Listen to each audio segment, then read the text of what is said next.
model.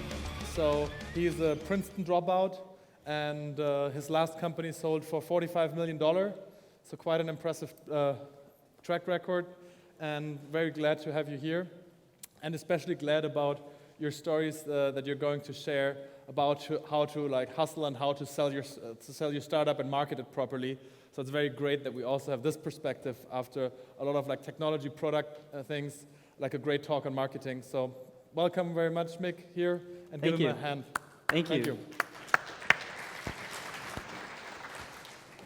So my first experience as an entrepreneur was when I was a kid, and I lived next to a university town, and there were a lot of university students that lived around us, and we always wanted a Super Nintendo. My parents always told us, if you want a Super Nintendo, you got to work for it.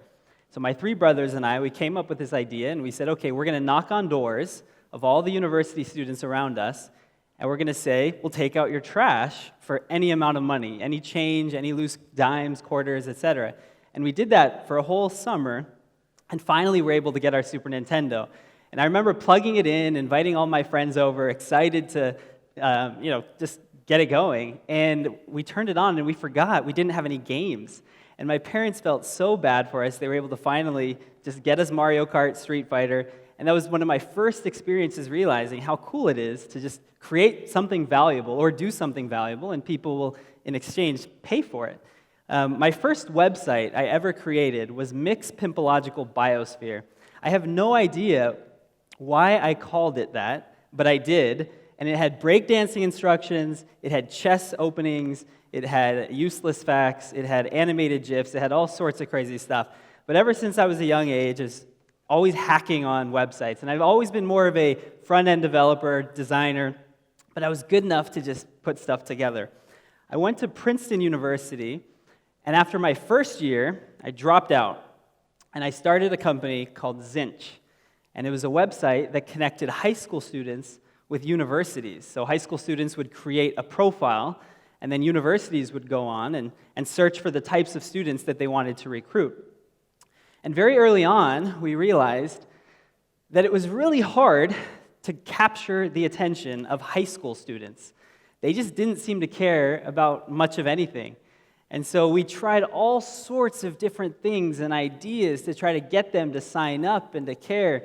You know, we would go into high schools and we would talk to guidance counselors. Guidance counselors are sort of the teachers that help them prepare for university, etc. We would put up posters. We would do all sorts of online stuff. MySpace was big at the time, so we would do online, MySpace, sort of these bots that would add people as friends and then send messages. It was really, really, really hard. And we had raised a little bit of capital, about $500,000, but we were starting to run out.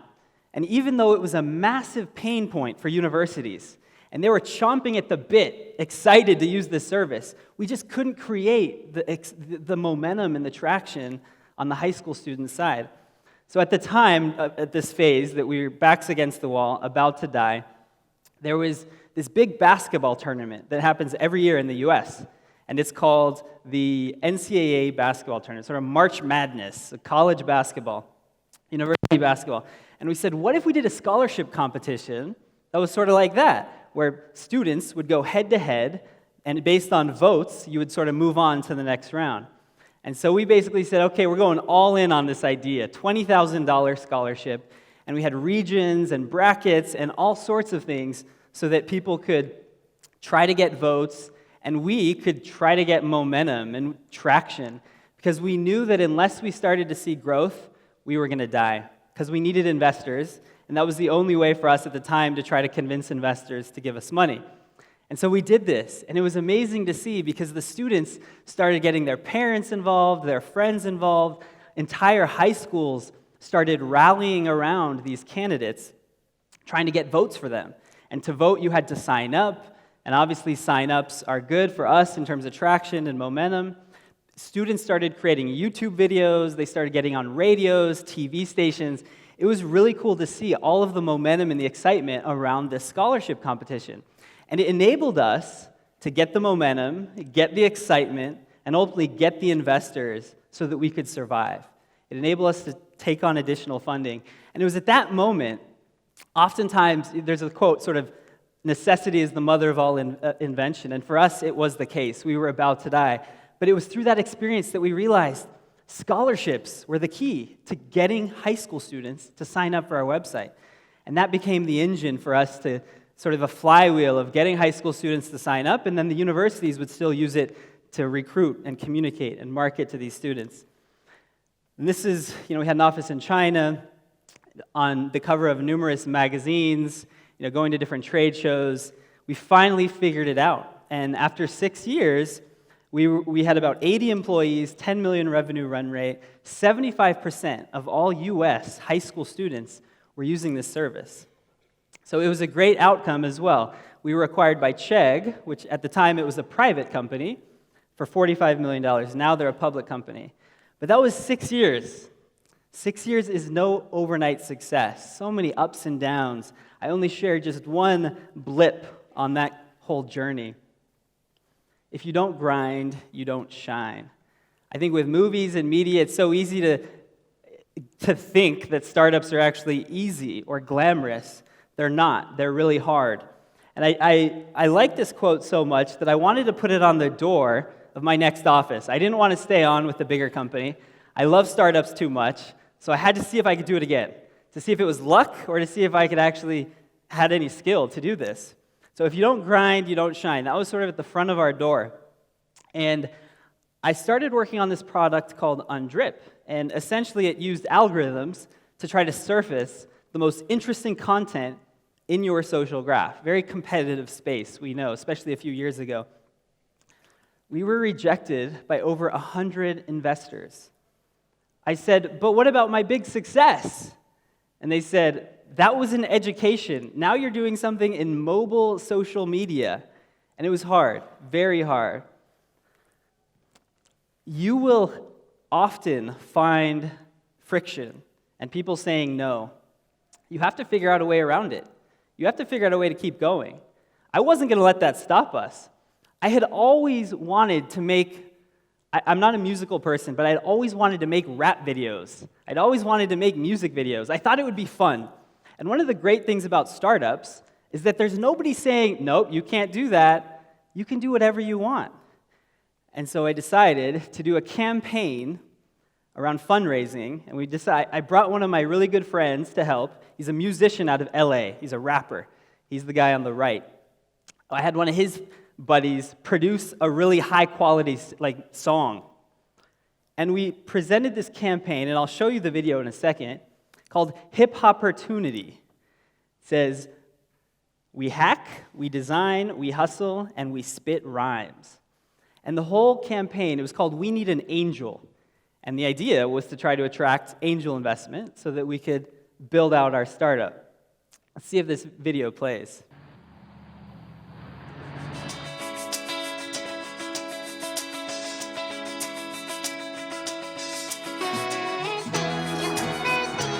Yo, this is Undrip, baby, coming hot out the kitchen. It's Mick on the mic, so you might wanna listen. About to knock the socks off the competition. Biggest move I made since I dropped out of Princeton. I don't play games like a politician. I wouldn't be here without a value proposition. Ambition doesn't get an intermission, so I'm swinging for the fences like I did with Zinch. And inch by inch, row by row, I'm gonna make this business grow. All I need is that seed round dough and the flow from my Undrip found. Say what? Oh yes, yes, y'all. We're thus fresh, y'all. A cut above the rest, obsessed with success, y'all. You know I don't sleep cause it really ain't restful. I'm always on my grind like a motor and pestle. We need an angel, we need a ride. We need a bump so we fly. We're gonna make the money off a social sting, but we need your help to reach the dream. We need an angel, we need a ride. We need a bump so we fly. Undrip is about to go.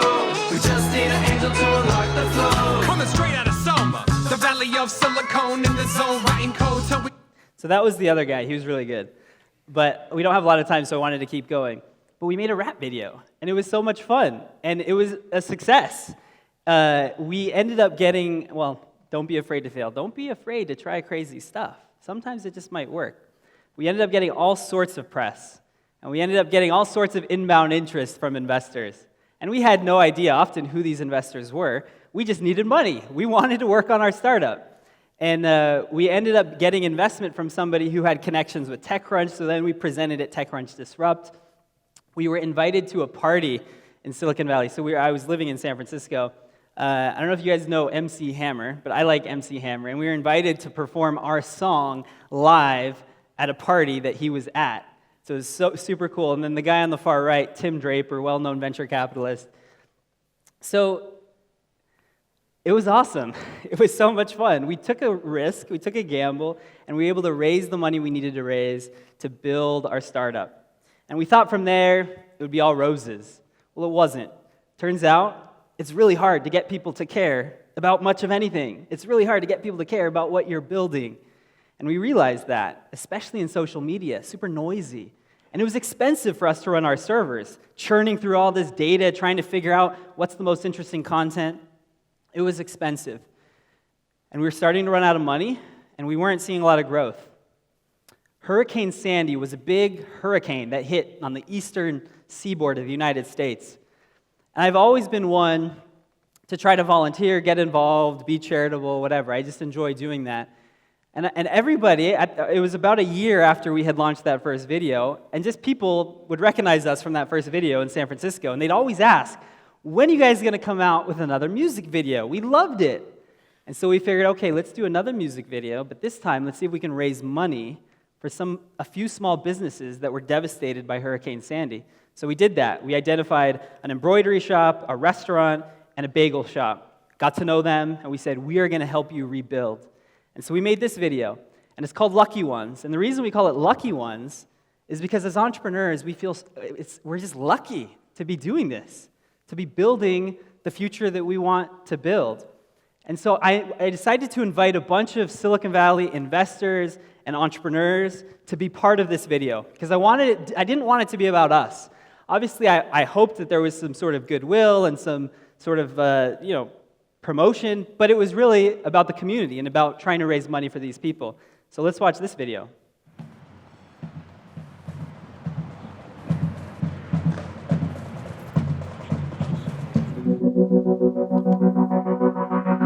We are the lucky ones. We are the dream, and we'll see it all come true. Yeah, 'cause we work all day and we play at night. Nothing could stop the dream of the lucky ones. Yo, for all the hustlers and dreamers, we feel you. Here we go. This is the one for the ninjas and rock stars, waiting for the chance to come up like a Pop-Tart. People with a vision on their way to the top. Don't let anybody tell you when to stop. Start doing what you love, because time is a-wasting. You gotta get a beta from the nascent. Stay hungry on the way to your destination. It takes determination and patience. I don't mean it as a diss, but wishing's a waste of time, and you'll never reach the front if you're waiting in line. So rise and grind. If you're inclined, stay strapped on your deadline. Never recline every time they call you crazy. That's gnar. No shame in the game. This is who we are. So flex your hustle, get to running like a muscle car, and catch a long tail on your shooting star. We are the lucky ones. We are the dream, and we'll see it all come true. Yeah, 'cause we work all day and we play at night. Nothing can stop the dream of the lucky ones. So let me put it on the table like Paula D. You wanna get that butter, gotta churn that cream. Got a scheme and a team, better hit it with steam, or you'll be singing it like Biggie, it was all a dream. Okay, there's a lot more to it. You'll have to go online and see it. But make an impact, right? We ended up raising, I think, $25,000, which in the grand scheme of things isn't huge. But for those three businesses, that was exactly what they needed to get rebuilding and get going. I remember having Skype calls with each of these owners after, and they were just so overwhelmed with gratitude and emotion. And it's just really cool as a startup to be able to make that kind of impact. So make an impact. Do something you really love. Create something fulfilling. But again, our product was sort of just bouncing along, no high growth. The people that found out about it loved it. The reviews in the App Store were strong. We just couldn't sort of break out. And so we were faced with a very difficult decision. Do we keep grinding it out, or do we try something new? We had about $30,000 or $40,000 in the bank. We decided to pull the plug and try something new. I think as an entrepreneur, you have to always, always be willing to adapt, to learn, to adjust. Often I see entrepreneurs get so stubborn with their idea that they just stay focused on their idea as they sink and die. Talk to your smartest friends if you're in this situation. Try to have a higher level perspective about maybe if you should adjust, pivot, try something new. We ended up firing the whole team really hard, and it just brought it back down to me and my co-founder. We failed. And this was in 2013, and this was probably the hardest year of my life. I was used to winning. Even in high school, I was on sports teams and this and that. I was a winner, and all of a sudden, I lost. It was the first time in my life that I felt what depression was like. It's not sadness. It's total emptiness. It's numbness. I just wanted to sleep all the time because I wanted to get away from it all. It was really hard. Coming off of a big success with my first company and then failing was really hard for me.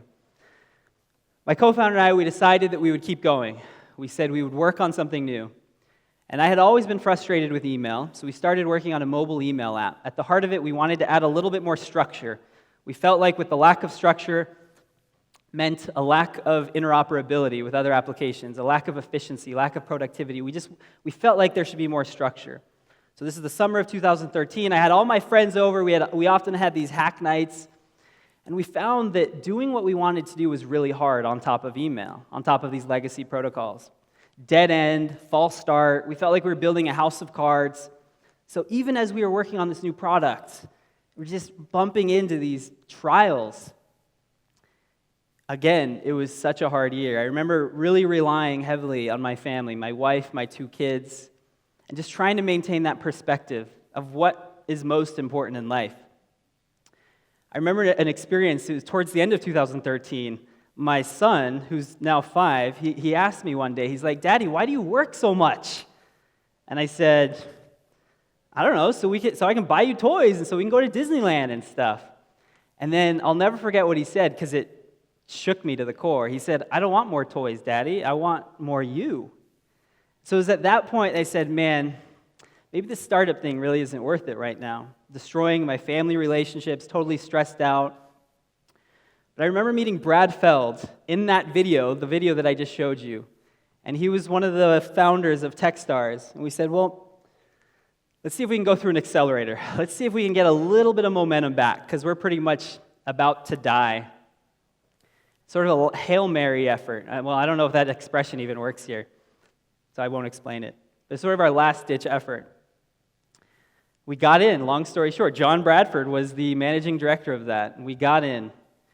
And I remember sending this email update, and it was a much longer update to investors, but it gave us that spark. I said, there's still plenty of fight left in us. We've been crippled, wounded, near dead for some time.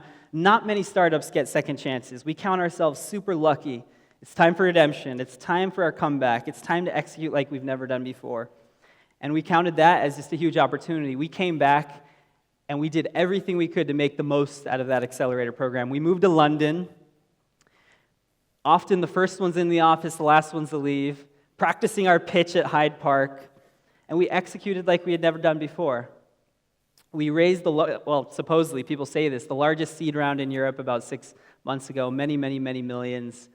We actually changed our name to Mainframe. Essentially, what we're doing is we're trying to build the connective tissue of the workplace. Email and communication is at the heart of it, and that's what we're building on. And we got our first customer a few weeks ago, Fortune 100 company. We haven't publicly launched yet. We're starting to get tested, and we're starting to get people to pay for it even before it's fully launched. The art of survival is a story that never ends. As you go about working on your startups, just keep going. Be a cockroach. Don't die. You'll get squished so often. And I don't know if cockroaches are even a thing here, so maybe this expression doesn't work either. But in the US, sometimes you'll stay at these really terrible motels and hotels, and cockroaches will just come on you at night, and you think you've killed them all, and then they come back the next night. Be like that. Just don't die. Keep going. Thank you very much.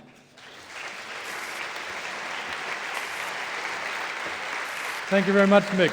It's the first time anybody tells me to be like a cockroach. But it's now, I know if I go to a hotel with a lot of cockroaches, I'll have a story to tell something good about cockroaches. Great. So no, they're just all like me, like entrepreneurs. That's great. So you shouldn't fight them. So thank you very much. So we'll take one question from the audience before we go into our shortened coffee break. So raise your hand if you have a question to make. Here in front can we have a microphone here? Feel free to email me. I'm happy to take any other questions outside of this as well. My email is right there. Hi, my name is Isabella. So the question is more related to finding the right balance between family and work. And you have a great family, and the son who told you that I want more of you. How did you overcome kind of the challenge of getting the right balance? And obviously you moved to London. Did you move with your family, or what was the... So I think that's really hard. And I feel like my life ebbs and flows of, good work-life balance, good husband, good father, good entrepreneur, etc. But the beauty of startups is that ideally, you don't have somebody saying what you can and can't do. And so you can create a schedule that works for you and your family. Maybe you go home at 6 or 5 or whatever to have dinner with the family, and then you get back online at night, right? And to work with your team and do what you need to do. So you're in a startup. That's the beauty. Ideally, you're in a startup. That's the beauty of it being in a startup, is just flexibility. So I don't know. Hopefully that helps, that you can adjust the schedule based on your needs. But I think it's something we're all striving to have. So it's tough. Like I said, the move to London, was that together with your family, or?